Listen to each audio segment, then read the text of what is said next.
On continue sur la stratégie du choc appliquée avec le coronavirus, hein, la façon dont on veut, de façon durable, marquer nos comportements. Le Cours international titre pour la presse étrangère, nous rentrons dans l'ère du sans contact. Voilà, ça veut dire carte bleue sans contact, ça veut dire ne pas se toucher. Ça veut dire cette dématérialisation de la société, cette entrée dans le tout numérique, et puis évidemment la surveillance absolue. Bon. Et ça passe par le système médical, par le système pharmaceutique, par l'argument de la santé, qui est indiscutable, et ça c'est une phrase que Geneviève, une ministre française de l'industrie, avait prononcé, hein, c'est une chercheuse de Grenoble, Geneviève Fioraso avait dit, hein, citez quand vous voulez faire passer quelque chose, parlez de la santé, et ça c'est indiscutable, hein, ça passe forcément. Et je vais vous raconter une anecdote, en 2013 je crois, ou 2014, j'avais été interviewé par Bob, qui est un journaliste qui intervenait sur Ado FM, hein, et qui a été viré en fait, il avait signé un contrat avec Sud Radio, un super contrat. J'ai eu son collaborateur au téléphone, hein, parce qu'il m'avait interviewé sur un sujet d'histoire. Et en fait, voilà, on lui avait dit, à Bob, tu peux parler de tout. Tu peux parler des francs-maçons, tu peux parler de l'armée, tu peux parler du nucléaire, tu peux parler de... Voilà, tu peux parler d'énormément de choses, tu peux parler des politiques, mais attention, ne touche pas à l'industrie pharmaceutique. Et dans ces sujets de ces émissions, Bob dit toute la vérité, eh bien, il a parlé d'industrie pharmaceutique. Et il était dans un ascenseur, au moment de signer son contrat avec Sud Radio, hein, il avait vendu sa baraque, etc. Il avait déménagé. Et là, il y a un gars qui rentre dans l'ascenseur, qui lui dit « le contrat est annulé », il sort à l'étage suivant et le contrat était annulé parce qu'il avait parlé de l'industrie pharmaceutique. Voilà. Donc tout ça, ça participe d'un énorme pouvoir qui est véritablement colossal, parce que l'industrie pharmaceutique, c'est le moyen de mettre des milliards de personnes sous cacheton. Le pouvoir médical, bien sûr, qui va avec l'industrie pharmaceutique, hein, et avec cette dictature scientifique annoncée par Huxley, Bertrand Russell et d'autres. Il faut faire extrêmement attention à cela, parce qu'on voit bien aujourd'hui, eh bien, c'est extrêmement ce qui est en train de se passer sous prétexte de nous protéger, hein, pour notre sécurité. Eh bien, on sera privé de liberté, alors que, je le répète à chaque fois, les dommages de ce virus sont extrêmement limités. Alors ils peuvent manipuler les chiffres comme ils veulent, hein, mais il y a toutes sortes d'experts qui le disent, ce que je dis, et c'est pour ça que je le dis. Voilà. Alors, on continue avec l'interview de Naomi Klein, l'auteur de la doctrine du choc, la stratégie du choc. Alors, elle a parlé de la façon dont le virus a été utilisé déjà par le gouvernement Trump, hein, mais c'est quelque chose qui est mondial, bien évidemment, cette façon de le gérer. Comment avons-nous vu cela se dérouler auparavant? Dans la doctrine du choc, je parle de ce qui s'est passé après l'ouragan Katrina. Des groupes de réflexion de Washington, comme la Heritage Foundation, se sont réunis et ont dressé une liste de souhaits de solutions pro-marché libre. Pour Katrina, nous pouvons être sûrs que le même genre de réunion aura lieu maintenant. En fait, la personne qui a présidé le groupe Katrina était Mike Pence. En 2008, vous avez vu ce qui s'est passé lors du premier plan de sauvetage des banques. C'était la crise qui a ouvert les yeux à tout le monde sur le fait que le capitalisme n'était pas moral et qu'il n'a pas été moralisé par la suite. Où les paysans ont fait des chèques en blanc aux banques qui ont finalement rapporté plusieurs milliards de dollars. Mais le coût réel de ce sauvetage a pris la forme d'une austérité économique, réduction ultérieure, encore des réductions de services sociaux. Il ne s'agit donc pas seulement de ce qui se passe actuellement, mais aussi de la façon dont ils vont payer à l'avenir, lorsque la facture de tout cela sera due, bien sûr. C'est ce qui passe aussi en France actuellement. après on va dire, eh bien vous voyez, on vous a financé, on a perdu de l'argent, etc. Donc maintenant, eh bien, il faut faire des plans d'austérité où on va appeler à l'aide d'autres, des banques, des grandes entreprises qui vont s'occuper de tout ça. Et finalement, eh bien, c'est eux qui vont nous sauver, mais contre notre liberté, contre notre propre capacité à avoir nos propres entreprises, nos propres structures, hein, avec un appauvrissement de la population. Y a-t-il quelque chose que les gens peuvent faire pour atténuer les dommages du capitalisme désastreux que nous voyons déjà dans la réponse au coronavirus? Sommes-nous en meilleure ou en pire position que lors de l'ouragan Katrina ou de la dernière récession mondiale? Réponse. Lorsque nous sommes mis à l'épreuve par une crise, soit nous régressons et nous nous effondrons, soit nous grandissons et nous trouvons des réserves de force et de compassion dont nous ignorions l'existence. Ce sera l'un de ces tests. La raison pour laquelle j'ai un certain espoir que nous puissions choisir d'évoluer est que, contrairement à 2008, nous avons une alternative politique réelle qui propose un type différent de réponse à la crise, qui s'attaque aux causes profondes de notre vulnérabilité, et un mouvement politique plus large qui la soutient. C'est l'objet de tout le travail autour du Green New Deal, se préparer à un moment comme celui-ci. Nous ne pouvons pas perdre notre courage. Nous devons nous battre plus que jamais pour l'universalité des soins de santé, des services de garde pour l'enfant, des congés de maladie payés. Tout cela est intimement lié. Donc elle a prononcé le nom Green New Deal, ça c'est très important, et c'est vrai qu'actuellement, c'est le moment ou jamais pour dire plus jamais ça, c'est-à-dire ne plus jamais nourrir ce qui nous a mis comme ça au bord d'abîme, une consommation dingue qui fait n'importe quoi avec les animaux, enrichir ceux qui tiennent le monde, en particulier la Chine. Et puis c'est le moment ou jamais de changer de banque. Vous savez qu'il y a une banque qui s'appelle la NEF, Nouvelle Économie Fraternelle, c'est tout à fait sérieux. J'y suis depuis une vingtaine d'années, bénévole depuis 8 ans maintenant. Et alors, si tout le monde faisait un transfert de son argent vers la NEF, en regardant son banquier droit dans les yeux, en lui disant, voilà, je ferme mon compte parce que je sais ce que vous faites, ou je ne sais pas ce que vous faites, mais je vois les résultats, eh bien, ça ferait vraiment une révolution pacifique et ça nourrirait un cercle vertueux extraordinaire. Et je peux vous dire que quand on fait ça, on se sent extrêmement bien et on rejoint des gens courageux, volontaires, avec une économie vraiment dans la réalité à travers le bio, les services sociaux, la culture, l'éco-construction, les énergies renouvelables, c'est-à-dire des choses pour vivre bien, ensemble, dans le progrès, dans un monde nouveau, en faisant un bras d'honneur tout simplement, à ceux qui veulent nous faire vivre en dictature économique et sous contrôle.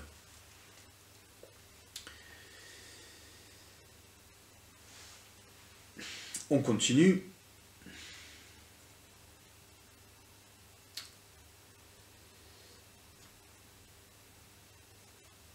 Si nos gouvernements et l'élite mondiale doivent exploiter cette crise à leur propre fin, que peuvent faire les gens pour prendre soin les uns des autres?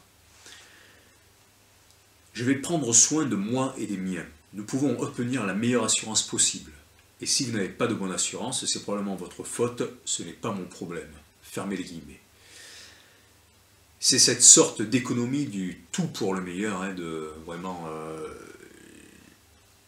acheter ce qui offre une super sécurité, mais sans penser aux autres et sans savoir comment sont créés de tels produits financiers ou d'assurance, c'est-à-dire par des transactions boursières qui appauvrissent de l'autre côté de la planète pour que vous ayez une sécurité maximale et enrichir beaucoup de traders en chemin, en ruinant des gens, parce qu'en fait c'est de l'argent qui est placé sur la fermeture des entreprises, sur l'exploitation des travailleurs, etc. Donc voilà, on ne peut pas faire ça. Ce qu'un moment de crise comme celui-ci dévoile, c'est notre porosité les uns envers les autres. Nous voyons en temps réel que nous sommes beaucoup plus interconnectés les uns aux autres que notre système économique assez brutal ne le laisse croire. Alors là, je trouve qu'elle est un petit peu idéaliste. Ça va se passer pour certaines personnes, cette solidarité. Ça s'est passé aussi en Grèce, c'est vrai, mais après un gros effondrement. Mais c'est pas sûr, je le souhaite vraiment, mais il faut vraiment que les gens, que nous réagissions et que nous sachions que des choses sont possibles, qu'il faut tout réorganiser, arrêter d'acheter la bière par exemple, ou le café, ou la viande, ou les boissons, tout ça à des grandes entreprises, à des multinationales, etc.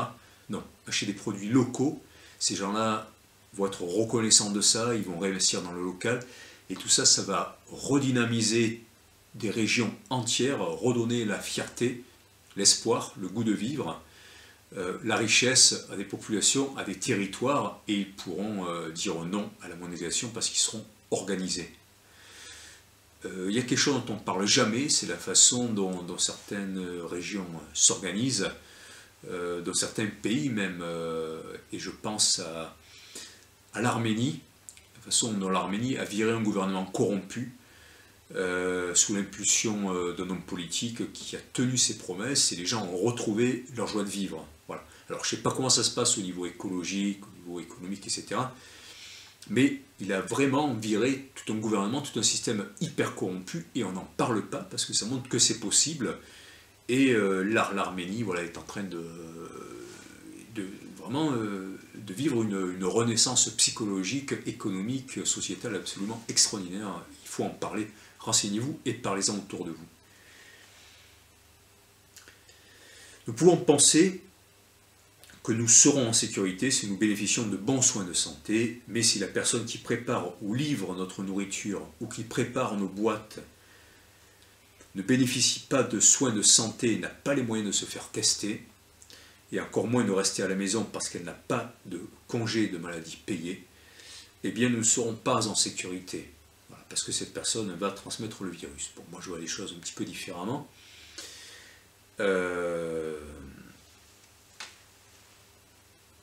Au niveau de la contagiosité du virus, hein, mais évidemment je suis prudent, c'est mieux de... Voilà, c'est mieux d'être prudent, hein, je ne prétends pas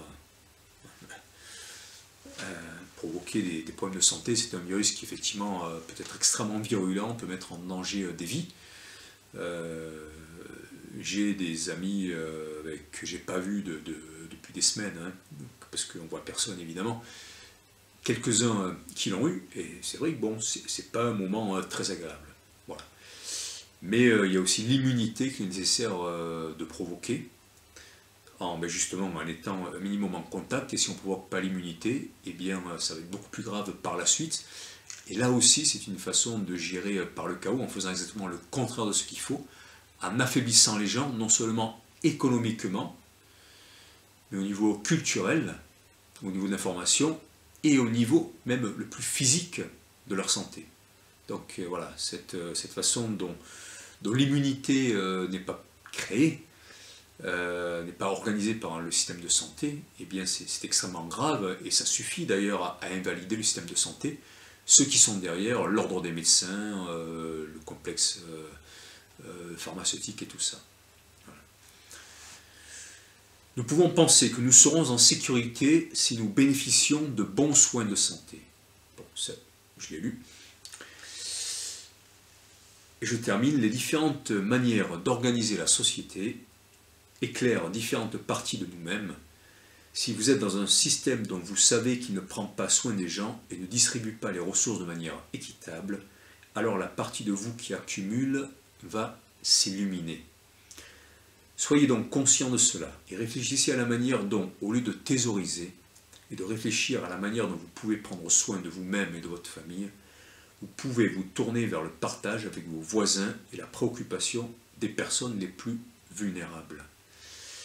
Voilà, donc effectivement, il faut toujours penser aux personnes les plus vulnérables, et la façon dont le virus a été géré en France, en ne prenant pas soin des personnes les plus vulnérables, en développant un isolement bienveillant, entouré par les personnes proches, extrêmement filtrées par exemple, dans des conditions bien précises, mais tout ça, ça n'a pas été fait, et ça crée le chaos dans lequel nous sommes aujourd'hui. Alors, c'est pas pour moi une façon de dire moi j'aurais mieux fait, mais c'est juste qu'on est dans un contrat social, pour reprendre le terme de Jean-Jacques Rousseau, dans cette société, entre les politiques qui sont censés s'entourer, parce qu'ils ont fait les plus grandes écoles, des personnes les plus compétentes. Et ces personnes les plus compétentes, elles nous demandent en permanence de leur faire confiance, hein, et puis le moment voulu, on s'aperçoit que, eh bien, elles ne sont pas compétentes, ou bien pire, elles ne sont pas bienveillantes. Et ben là, ça pose d'énormes problèmes, et ça retombe sur la société, et on voit finalement que l'alliance des systèmes de santé, pharmaceutiques, des médias, des hommes politiques, hein, et puis du système économique, où une crise comme ça, sociale, est provoquée, qui va profiter aux grandes entreprises qui continuent de tourner, eh bien, bon, je pense à Amazon évidemment, à Uber, à tout ça, eh bien on s'aperçoit que non, ils ne sont pas du tout bienveillants, et que tout ça c'est uniquement dans le prolongement de ce qui s'est passé avant, qui a mis la Terre et les populations à genoux dans la dépendance et dans la catastrophe, et que ce n'est pas en continuant dans la soumission à un gouvernement dont les membres sont issus de ça, il suffit de regarder leur CV, leur parcours avant, hein, leur collusion avec l'industrie pharmaceutique, avec l'industrie agroalimentaire, avec le nucléaire, avec la banque. Donc il ne faut pas attendre autre chose d'eux que la mauvaise façon de gérer le problème pour les populations. Et à ce titre-là, l'accusation de naïveté ou de dangerosité qu'on fait aux complotistes, entre guillemets, en fait, doit être complètement inversée, et les gens les plus dangereux, les plus naïfs, les plus dangereux donc pour la population et les plus obscurantistes, ce sont ceux qui refusent de voir, d'admettre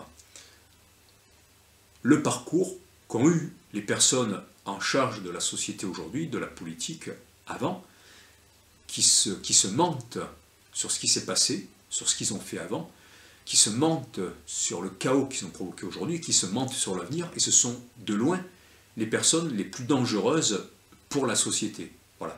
Donc ça, il ne faut pas l'oublier, et il faut être dans le réel, messieurs, dames, qui fait confiance aux hommes politiques, à l'industrie pharmaceutique, à tout ce système économique. Ben non, non, non. Peut-être qu'il vous protège, et vous avez l'impression qu'il vous protège, mais dans ce cas, c'est un mélange d'obscurantisme, d'indifférence, d'égoïsme et finalement de cynisme et de violence à l'égard des autres, dans un système dont vous profitez, parce qu'il y a encore un tout petit peu de système social, hein, et d'État-providence. Donc c'est extrêmement mauvais tout ça. Et voilà, ceux qui pensent comme ça, hein, qui font confiance au gouvernement, en se disant « il me protège », etc., ils ne voient pas que le gouvernement détruit tout ce dont eux bénéficient à travers les services publics, les transports, les routes, etc. Bien, je vous remercie et à bientôt.